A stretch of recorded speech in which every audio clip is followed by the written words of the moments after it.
एक बार बहुत भयंकर आकाशवाणी हुई। जितने भी लोगों ने पाप किए हैं, इस बारिश में उन सबको सजा मिलेगी। खतरनाक हंसी सुनकर सभी लोग डर गए और अपने अपने पाप याद करने लगे। अरे भाई, मुझे तो याद ही नहीं कि मेरे पाप हैं कितने। मुझे तो ये भी याद नहीं कि मैंने कोई पुण्य किया भी है या नहीं, या सारे ही पाप हैं। लगता है हम सबको सजा मिलने वाली है।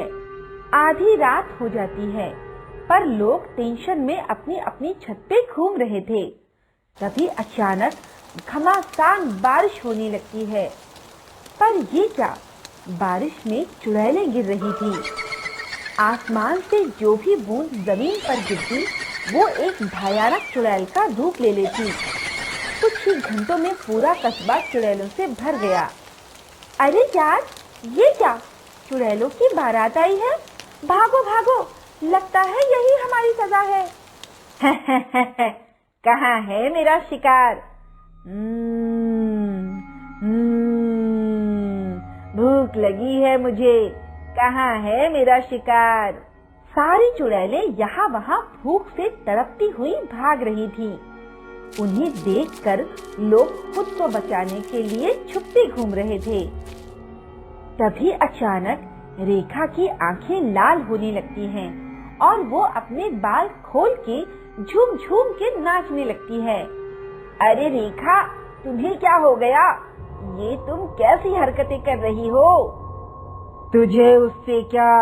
अपनी मौत नहीं चाहता है तो यहाँ से भाग जा। अरे तुम मेरी बीवी हो, मैं तुम्हें छोड़कर कहाँ जाऊँ? अच्छा, तो आ फिर सुहाग रात मनाए। रेखा राम को खींचते हुए कमरे में ले जाने लगी। राम चिल्लाने लगा, बचाओ बचाओ, मेरी बीवी पागल हो गई है। पर सुनता ही कौन, सब अपनी अपनी जान बचाने में लगे हुए थे। अगले दिन राम की लाश चौराहे पर पड़ी मिलती है। हे भगवान, मेरा सुहाग उजड़ गया। अब मुझे कौन कमा के खिलाएगा? मेरे ताने कौन सुनेगा? तभी भीड़ को चीरता हुआ कल्लू आता है।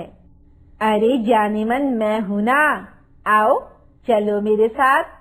रेखा अजीब सी मुस्कुराहट के साथ उसके साथ चल देती है। फिर अगली सुबह लोग कल्लू की लाश सड़क के किनारे देखकर चौंक जाते हैं।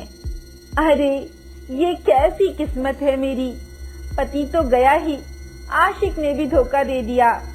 मैं ना घर की रही ना घाट की।